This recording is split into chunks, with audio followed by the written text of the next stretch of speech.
Welcome to the Blue Watch, your backstage pass to the lives of frontline officers and the leadership steering the way. I'm Chris Casto.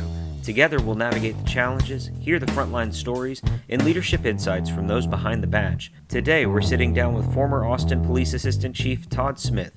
He's had many challenges, including one of the largest organizational mergers in department history. My first assignment as a lieutenant was to consolidate the PSM. So we had the Arch, we had Municipal Court, we had the airport, we had Park Patrol and Lake Patrol, and all of that had to come together under the APD umbrella. I just had to go establish relationships. Like, I knew this was not going to be good if it was just autocratic from the standpoint of, I'm now in charge, all of you folks now report to me. So I went in there and worked on relationships. I knew that I wanted to have one of the lieutenants as my right hand and help decipher the information, help communicate back to me how I was doing. That all became successful through those relationships, those daily touch points with all of the stakeholders to develop that trust and cooperation. And at the same time, I remember riding out on a lake patrol boat and asking the lieutenant of the lakes at the time, I asked if they had a swim requirement. And he said, no, we're law enforcement. We don't get in the water. And I thought to myself, but you work on water. Yeah, you're on a boat. You're kind of like, it might come up. So you're saying that there's a possibility that somebody in Lake Patrol doesn't even know how to swim. And if they fell overboard, would absolutely be a serious risk, of losing their life. And he said, no, well, we have these flotation devices. But my question to them was, if you're on a boat with City of Austin patches and this fancy Lake Patrol boat cost over $100,000 and it's got City of Austin written all over it, and it says police on it, you're saying you could pull up to a family on a boat and somebody points to the bubbles in the water and says, my 3-year-old just fell in. You're telling me that you would be perfectly comfortable with waiting 15 to 20 minutes for a fire department truck? And his answer to me was uncomfortable, but he basically said, we're law enforcement and we don't get in the water. So I just, right off the bat, just thought that's something that needed to be changed. And it came with great resistance. There was, a 6-month grace period, and we provided swim lessons, and we had multiple times where people could show their swimming proficiency, which in and of itself was not difficult. It was treading water for 10 minutes. It was doing a 300-yard swim in less than 15 minutes, and not to say that most people could just jump in and swim that far, that fast, but with some practice, most people were going to be able to get to that level pretty quickly. But we still had two that ended up having to go find a position somewhere else in our department. But then it became somewhat of a high standards, and I think people gravitate towards opportunities in units that have high standards. And so by having that, high standard of a fitness requirement or a swim requirement, it certainly challenged people, and we had a long waiting list anytime we had an opening. So that ultimately benefited the unit. Yeah, let's talk a little bit about those high standards. When you're going in, you started consolidating the parks units and all this stuff to APD. When you did that, you had to bring them up to a higher standard, and you had to set a certain bar and a certain level. How do you go about setting a new standard when you have people that have been ingrained in this one system for so long? First, I just tried to set the best example that I could, and I didn't ask anything of them that I wasn't willing to do myself. So at that time, I want to say I was 43, 44 years old, and I wanted to make sure that I could swim. So I spent a lot of time on my own making sure that I could, not only meet the swim requirements, but also go above and beyond. That didn't mean I was going to show off and beat them, during a race or anything, but I would show up to all of the training. I would make sure that, if there was a group run or a group cycling event, even when it was, I think one summer afternoon, it was 107, And I was out there with my vest on, with my uniform, on my bicycle, pedaling with them. And it got to be kind of a culture shift to where people started losing weight. We need to be fit in order to be able to patrol these green belts. Like, we can't expect for David 105 to show up in his or her long pants and navigate their way down into the green belt and help find somebody that's lost or somebody that's injured, and pull them to safety without a level of fitness. And so by requiring that level of fitness and putting it into those terms of the citizens deserve the best fitness that we can have, to be able to provide those services, I think that just motivated some people. And to this day, I'll have people say, I was never more fit than I was part of your team, on parks. That's kind of like a major consolidation, though. If you look at it from, say, a corporation standpoint, you're essentially doing a merger between two corporate entities. What type of challenges did you come across in doing this? Well, we had some dissension between parks and our officers, because a lot of times they would feel undervalued and they felt underappreciated. So I just tried my best to make it something special, something with very high standards. At some point, the chief of staff at the time said, hey, I want you to roll out a plan that takes the park officers that you have, and I want them, because we were having staffing shortages, believe it or not, back then. And I don't think we've ever not had staffing shortages. Exactly. He wanted to see a plan of what it looked like to put our park officers on patrol for the rest of the city. And I quickly went into salesman mode of, nobody knows the parks the way we do. We have all of these high standards, and if there's an autistic child or a demented elderly person that gets lost in the green belt, our park officers, we don't have cell phone service. The radios barely work down there. Our experts can get in there and know whether or not to take a left or a right and how to get out of there and find these people.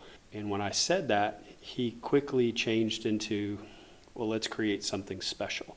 I want to give them more training and to allow for more of that specialized ability for them to be equipped with the patrol rifles, with the extra training, and let's call them specialized patrol. Talk a little bit about your experience with helping units feel more valuable. I hate to simplify it, but it's about showing up, and it's about being present, and it's about listening, and it's about showing appreciation.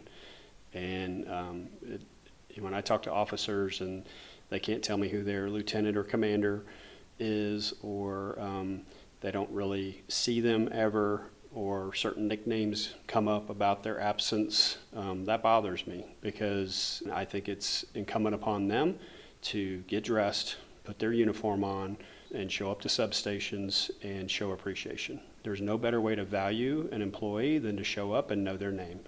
And at some point, that will lend itself to fulfillment, that job fulfillment, when you can ask an officer and they can say, that's Chris, he's my leader, he knows my name, he cares about me, I love my job.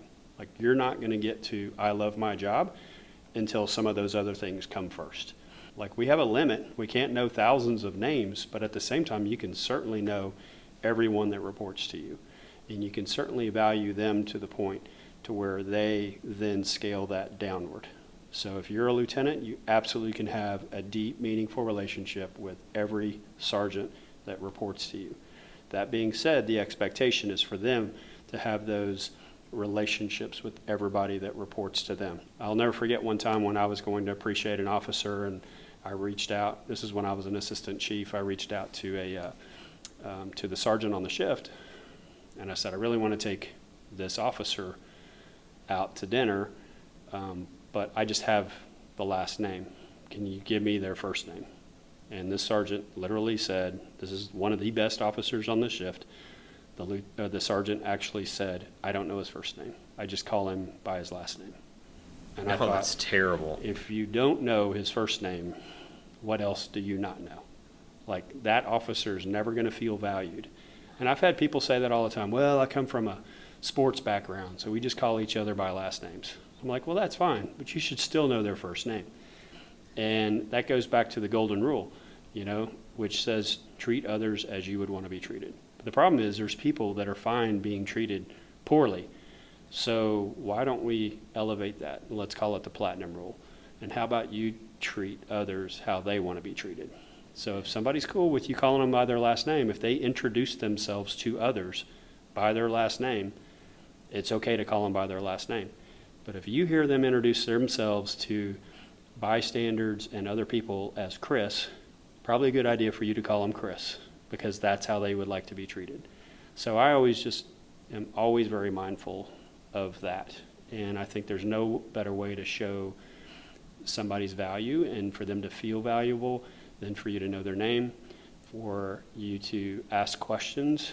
And I'm not saying, hey, how are you doing, as you walk in and close the door.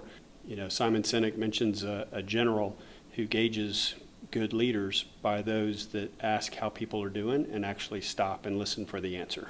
So it has to go beyond just that touch point of, hey, how you doing, as the door's closing behind you. So having those deep, meaningful conversations is, in my opinion, how you lead to showing somebody's valuable. Close mentor of mine that said, if you want to be a good commander, show up on a Saturday and work on some things, say hi to some people. You don't have to stay all day. You can even do it after your workout. Show up on a Saturday in your shorts. Word will get out quickly that you work every weekend.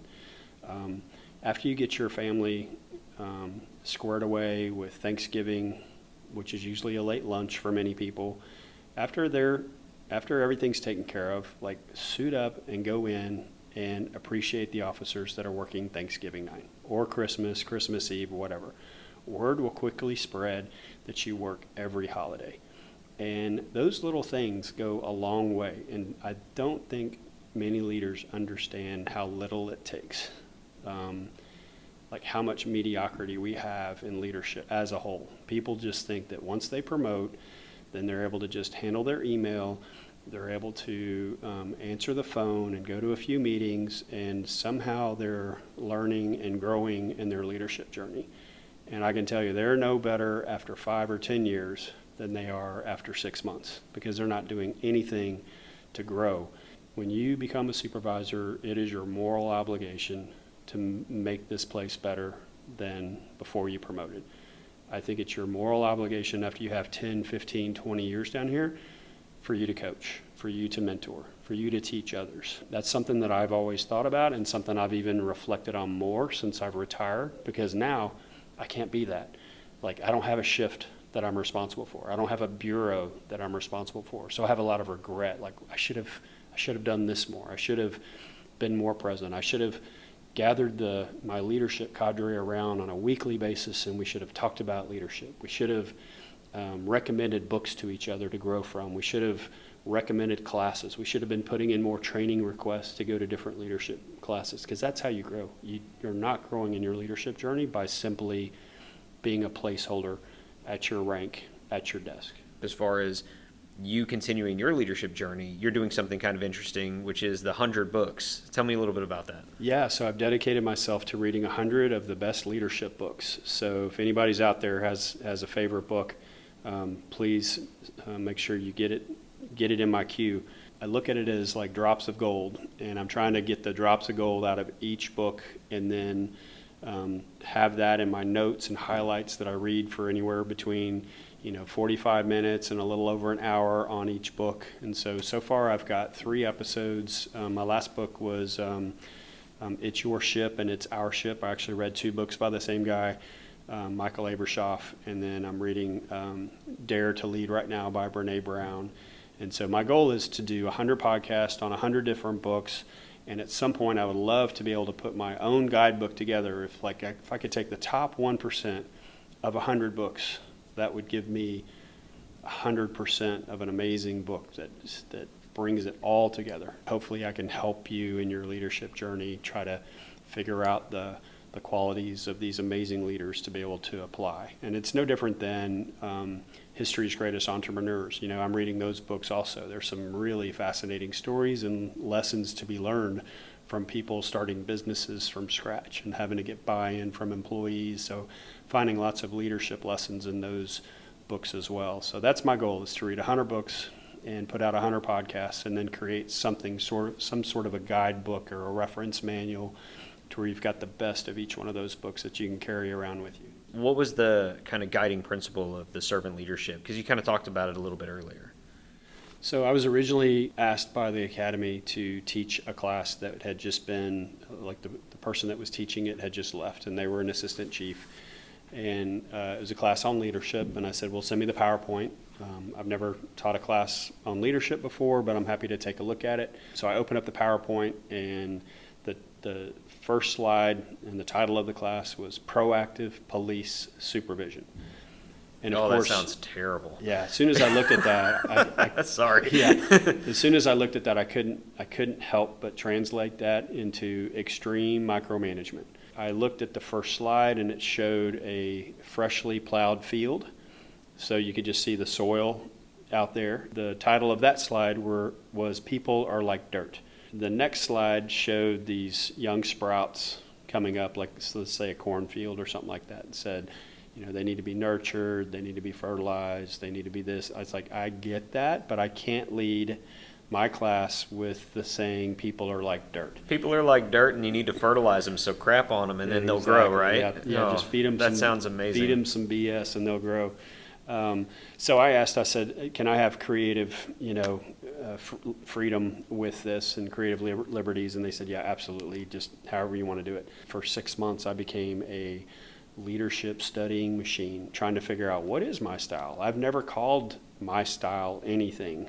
I didn't even know that I could call myself a leader. Like, that's how new I was into it. I just knew that I wanted to be a good person. I needed relationships in order to build consensus, to be able to get things done. Even though I had managed people, I had been in leadership positions, I really never knew how to talk about leadership until I became a student of it. And I highly recommend, if you ever want to learn anything in order to, teach it, you're going to have to read a whole lot, and you're going to have to practice a whole lot. But now I love talking about leadership, and I've read so many books and seen so many videos and listened to so many podcasts and talked to so many people about it and taught dozens and dozens of classes. But at the same time, I don't feel like I'm an expert, because that's like saying you're an expert parent. And I'm sorry, but if you've raised, 2 kids up to be amazing citizens, I promise you, I could take you over to juvenile and find somebody that will spoil your average, that will just wreck what you consider to be a good parent. Same thing with leadership. Like, you could have lots of successes, but I promise you, there's a unit or a shift or an organization that will challenge you and break you if you're not constantly learning and growing. Anyway, I came across Robert K. Greenleaf and his essay that was published in 1970, and it's called Servant Leadership. And it talks about the servant as leader and the pyramid and how it's reversed it, whereas normally the leader is at the top telling everybody what to do, and a servant leadership is different.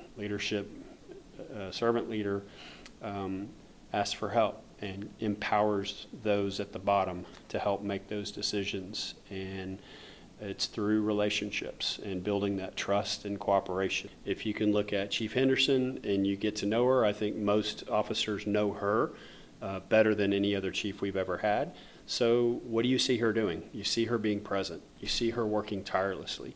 You see her putting herself out there. To me, it's like, what better model to follow? Instead of looking in a book, look at her. And if she's making show-ups, that's the kind of leader you need to be. One of the most recent things that I've heard that I just thought was amazing is there was a time where she did a conference call to her command staff and said, these are the 2 people I'm choosing to be the next assistant chief. And during that conference call, she said, for those of you that are wondering when I'm going to hold interviews for assistant chief openings, I just want you to know you've been trying out since the day you graduated from the academy. I mean, that's forever the best mic drop moment ever. Because typically, anytime you have an opening in large organizations for a high-ranking position, all of a sudden everybody starts politicking for it. Everybody starts trying to figure out how they get there. And in our case, we have all of these events that executive staff and command staff are supposed to go to. Well, many of them are optional. Well, anytime there's an opening, all of a sudden, those optional ones are full of command staff that showing up, trying to show that they really care, trying to imply that they've been showing up to these events all along, when in reality, she put it right back on them to say, nobody works harder than me, and I notice everybody that works as hard as me. And those of you that want to be an assistant chief, you've been trying out from the day you graduated from the academy. So I'm not holding interviews. I just thought that was great. And so it doesn't matter what book you read, what style there is, that's one giant tool chest. So there's going to be times you're going to have to go in different drawers for different challenges and use different tools for different situations that come up. At best, you're a placeholder if you're not doing anything to improve your leadership. We need more people to start promoting for us instead of themselves. And it's very apparent when people are promoting and nobody's ever told them that they should promote. And that's what I hope we do as an organization. We can find these people even day one of the academy. There are leaders that are in that cadet class, whether it's FTOs, whether it's supervisors. I had a group of people today I was talking to, and I said, everybody in this room can remember who their FTOs were and who their sergeants were. When I start asking people, who was your lieutenant for every single position you were in, who was your commander for every position you were in, it starts to get real fuzzy. Oh, I couldn't tell you. So it's important for us to realize that you will never make as much impact on others as when you're an FTO and when you're a sergeant. So there's no greater importance than for you to be present, for you to care, for you to show up and to work as hard as you can. And when we have officers that resign and quit, a lot of times it could be pointed to the fact that there was poor leadership involved. There was absent, disconnected leadership involved. I went to a FBI leader class recently that used something much more simple. Create a culture where you can ask everybody on a regular basis, what should I stop doing? What should I start doing? And what should I keep doing? Those three terms right there, stop, start, keep. Like, how much better would we be as leaders if we opened ourselves up to that kind of feedback on a regular basis? And the good leaders are going to want to know the truth. They're going to look at that feedback, even if it could be negative, as a gift. You're not going to get it any other way. And one last question. If you could go back and look at one leadership moment throughout your career that impacted you the most in your journey as an officer, what would that moment be? I think I was very fortunate. I had really good FTOs and I had some amazing sergeants that really empowered me to make decisions on my own. And I'll never forget a sergeant coming up to me and say, hey, there's a hostage negotiation class coming up. And I've seen the way that you communicate with people. I've seen the reputation you have with other officers. I think it'd be amazing if you could go to this class, kind of be our shift negotiator, if you will. And after I did that, there was an opening on the negotiation team that I applied for, and I got it. And I don't know that I would have even thought about that had it not been for that sergeant who refused to stay in his office. He was all about engagement and getting to know you. I felt like he knew me so well. He knew not only an avenue for me that would benefit me, but would also benefit the department. I can't thank those people in my life enough for empowering me, to give me the autonomy to make decisions and trust me to do that. Thank you so much, Todd, for being here, and thank you for joining us today on the Blue Watch. Please share and subscribe for more leadership insights from the front line, and check out our website at thebluewatch.com. Until next time, stay safe, everyone.